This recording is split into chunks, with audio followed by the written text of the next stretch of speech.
Jason. It's a delight to have you on the Global Research Hour. Welcome.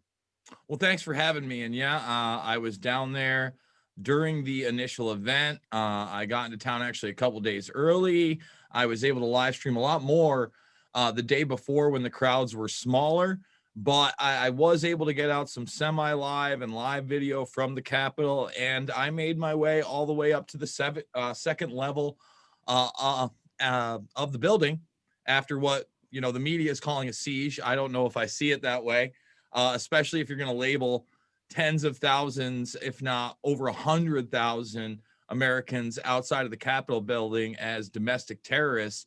And I did a small watch along with just a half an hour segment or so of the impeachment proceedings today. And I got to say, I'm pretty disgusted with the government taking every opportunity to paint a large swath of citizens, whether you agree with them or disagree with them, as domestic terrorists. Because as you know, even if the left is cheering this on now, it will eventually be used against the left as well. And that's why I've been extremely hesitant and combative in some cases when people on the alternative right, if you will, would call Antifa terrorists, or people that burn American flags terrorists, or people that deface monuments terrorists.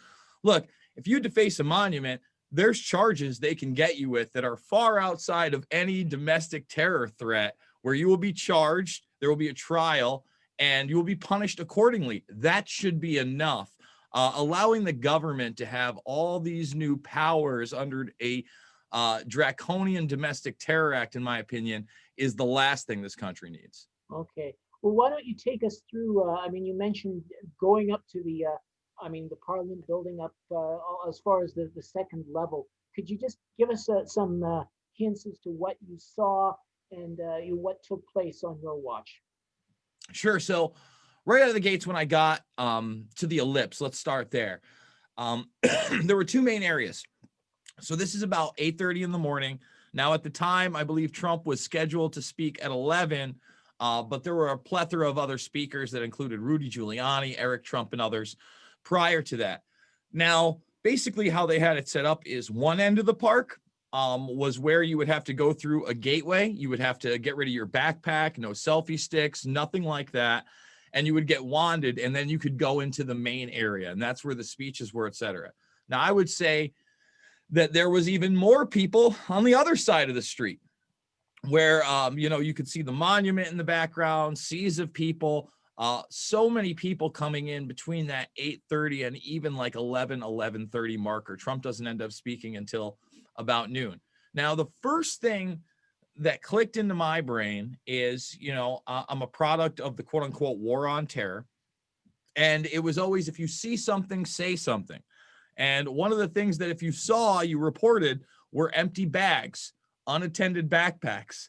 Well, I have never been in a crowd of so many people where there were literally multiple stacks of unattended backpacks that had not been checked by law enforcement that were clearly full. Now, not just around the gates, which I put it on Twitter, I filmed it, but there were people actually taking them and stacking them by light poles and saying, remember that light pole, you'll be able to go get your stuff after that. I have never seen less of a police presence anywhere that I have covered or ever been in my life. Now, what do I mean by that? I was at Woodstock in 99, okay? And there was more security at Woodstock in 99, and I would say there's probably a fraction of the people that were there than at this initial Trump rally. There was almost zero of a police presence. So when I'm talking about these bags, for instance, they're not even being taken by police officers. They're being taken by private workers in like yellow vests, and they're putting to the side.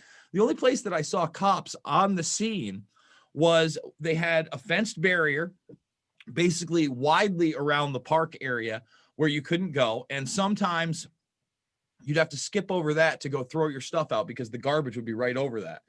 There were literally, and this is not a joke, 2 to 4 cops 50 to 100 yards away from that. So like not even at the edges, way back down, that if somebody got a little too close or wasn't throwing it away quick enough, you might hear something from the police. That was the police presence.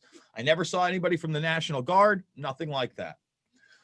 So when Trump finally comes on, I noticed, man, this seems pretty poor. They don't have a ton of monitors everywhere, even hearing what he's having to say. And I'm in the middle. Remember, I'm at the end of where people would go in to sign up and watch. And then there's just literally at least 75,000 people behind me. All right. But they're soaking it in. The speech is going on. I'm actually with Dylan Avery, who I did Loose Change with. And we're kind of observing the whole thing. And we're noticing about midway through Trump's speech that people are now making their way around the sides and exiting from that middle place where everybody was getting checked in. It's at this point we're like, all right, well, I guess that they're going up to the Capitol because, we were asking as people were going by and they're like, well, we have 3:00 at the Capitol. There's a permitted march. Now, that's something the media is never going to tell you, is that there was actually a plan for people to be in the back of the Capitol building. So when people first approached, and I must admit, I was not there for the first approach, because apparently the quote unquote siege, the initial breakdown, went on as Trump was still speaking.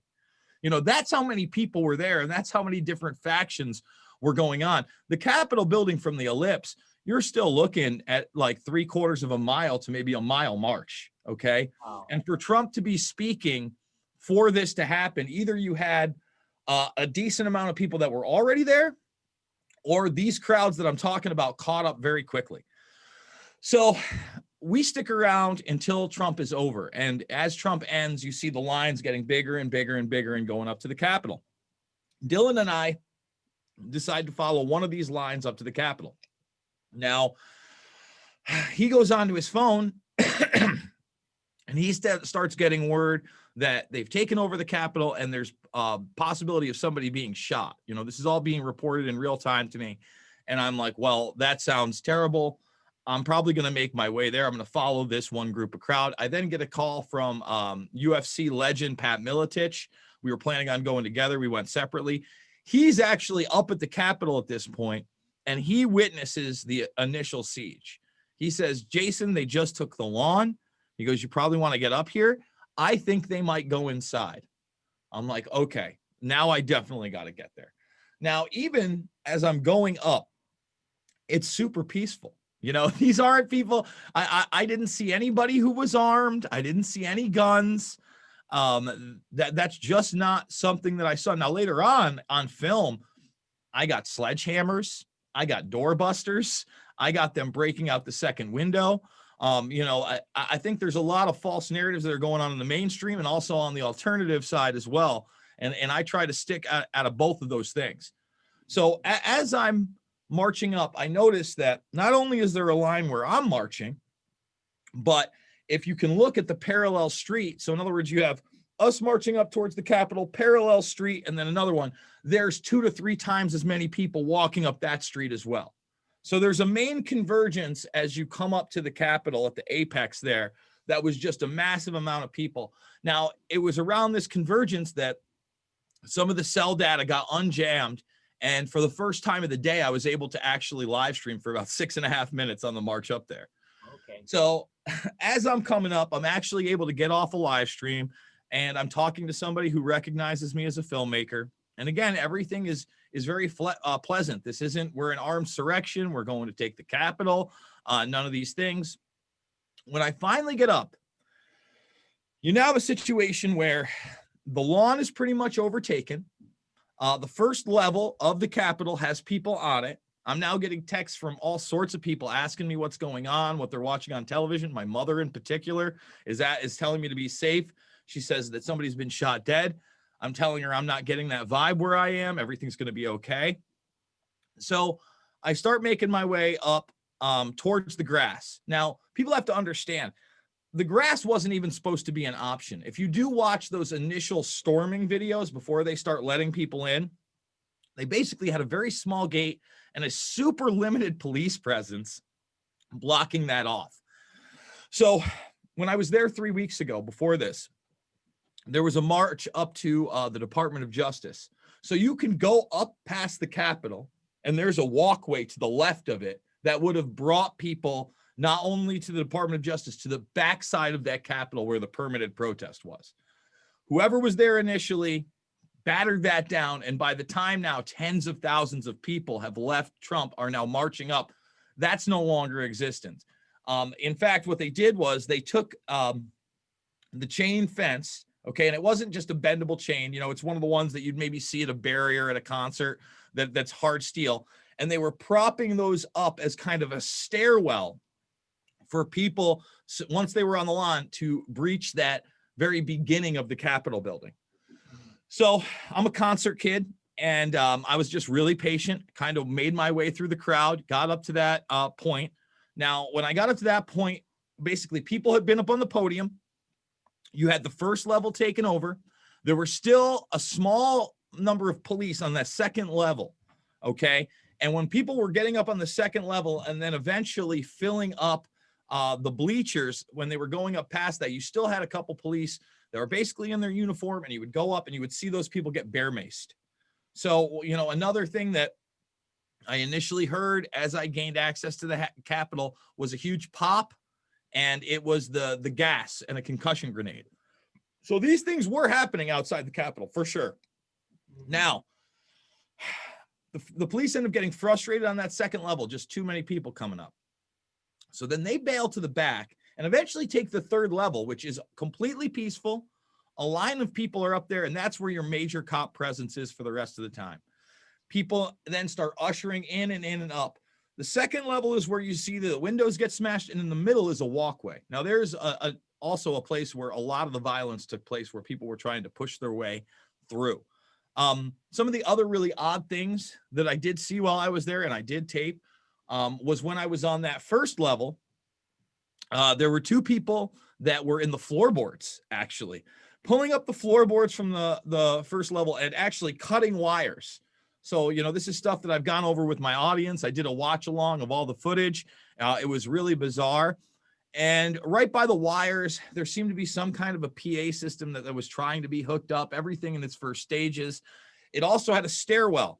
That was the stairwell instead of the side stairwells that I discussed earlier, that people were getting up into the second level. And that's where I got up into the second level. In the stairwell, you could smell the CS gas.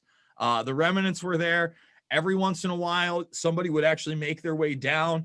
You know, I got one kid on video, all red-faced, had obviously been hit with either the mace or the gas. And I do want to let people know, in the initial siege, people wondered whether or not the police had fired on people. Absolutely.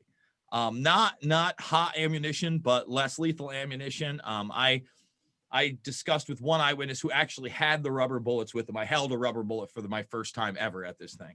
Okay, Jason, I was wondering, because I've seen myself some of the videos coming out of there, I mean, where the police had released the gates so that they could move through, where they opened the door for the protesters. There was a setup where they shot a woman, and anyway, it seemed to me that there was a bit of an unsettling that this is like it's faked or staged or something like that. As somebody who was there, what's your take on what happened and on what did not happen? Well, you know what? Let's bring some video up. Hopefully it won't totally take over. But for instance, what I'm about to show everybody here is, well, I'm up on the second level. Okay. This is that median part. This is where the police are. And you can see right now that a sledgehammer is being passed up. Now, for the most part, I have no idea, number one, where that sledgehammer comes from. Okay. Number two, the vast majority of people are being completely like, you know, nonviolent and sometimes ripping these people down. I wanted to focus on this right here because I didn't want to be biased. I wanted to show people, you know, this was happening. Who are these people? And again, the top level there is what I was discussing. That's where the police are. Otherwise, you're really seeing a bunch of people stand around, sometimes ripping people down that are smashing the windows. You'll see that. You'll also see a canister of bear mace come out of nowhere and pushed forward. I think that you had, number one, professional provocateurs. Forget about just Antifa or BLM or people that are just activists that were trying to rally people up. There was especially one man in particular in a gray winter hat that just was acting crazy and trying to incite as many people as possible. And unfortunately, I think that you get a monkey see, monkey do attitude, right? where one person does it, and then all of a sudden you do have some of the well-meaning people here involved that were Trump supporters. I'd say the vast majority of them were completely nonviolent, discouraging this behavior. But again, when you have, for instance, you notice that the sledgehammer is gone. When it got up to the front, one of the Trump supporters literally handed it up to the police and did. I say on video, you'll catch a effing murder charge for that. Now, most people were happy with it, but then if you listen to the audio on this, you do hear two people, oh, why'd you give it to them? Oh, come on. Disappointed that violence wasn't used.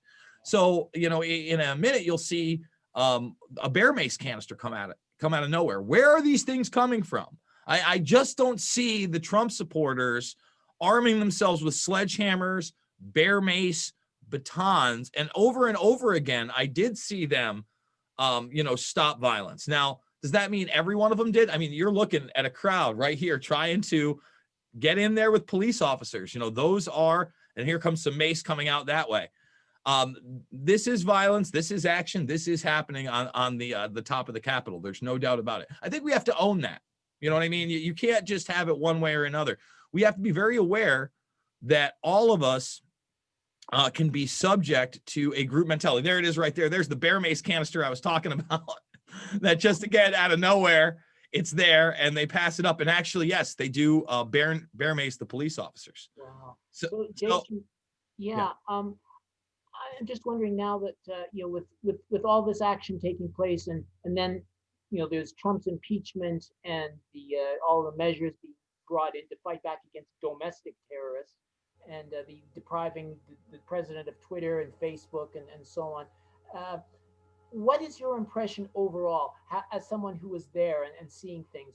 What is your impression as to what was the overall thing that happened and what's coming down the pike? Well, I think the vast majority of the people just felt like we no longer have redress of the government. This is supposed to be a government formed by the people. And I said it like this. Had these people decided that they had a plan and they were going to do it Occupy style at the Capitol and not be violent, okay, and say, you know what? The Supreme Court said that Texas and these other states didn't have standing to even look at the evidence. Do we have standing? We're not just Texas. We're here from every state in the union. So we're going to stick around until the Supreme Court at least looks at the case. How about that? Okay. And then we go from there. I think that what you have here and what you should have is, look, there's plenty of video. It's not just guys like me that got this. You got to understand the Secret Service, the FBI, the Department of Justice has a plethora of video from other people like myself. They probably took some themselves. They know who broke the law for the most part. They know who can be charged for the most part, but they want to broaden this so people fear anybody with a MAGA hat on one side, and so that everybody who sees somebody, promoting Antifa on the other side is afraid, and that they can use broad legislation to make us all terrorists. It's a terrible thing what happened at the end of the day.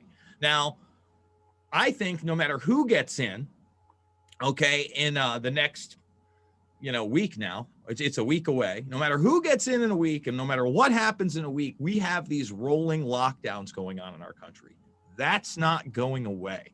That wasn't going away if Trump stayed in. It isn't going away with Biden and Harris. So in some respects, I've been saying that we need a movement much smaller than the one you're looking at locally, at local governments, that is a sit-in movement, that is the great resistance to this great reset, where we're willing to go down there, not be violent, but now they're going to label you a domestic terrorist anyway. Sit in these halls of local government and say, look, we're not leaving. We'll work from here instead of home until the lockdowns are done, until we don't have to close our business at 10 p.m., until I don't have to wear a mask everywhere. And really, that's the only chance we've got. And guess what? That's not a right or left issue. They can paint that as a conservative and liberal issue all they want. I've got news for you. Democrats own businesses and Republicans own businesses. Democrats are upset with what's going on with the lockdowns. Republicans are upset. So this gives them another tool in their toolbox to not only criminalize behavior that wasn't criminal before, but actually make it domestic terror and forget about your due process then. Everybody cheering on Guantanamo Bay or Abu Ghraib for the last decade plus, they didn't understand. Eventually, it was for us, and that's how I feel right now. The Center for Research on Globalization depends on your support. To make a donation or purchase a book or DVD, please visit globalresearch.ca and click Donate on the menu bar.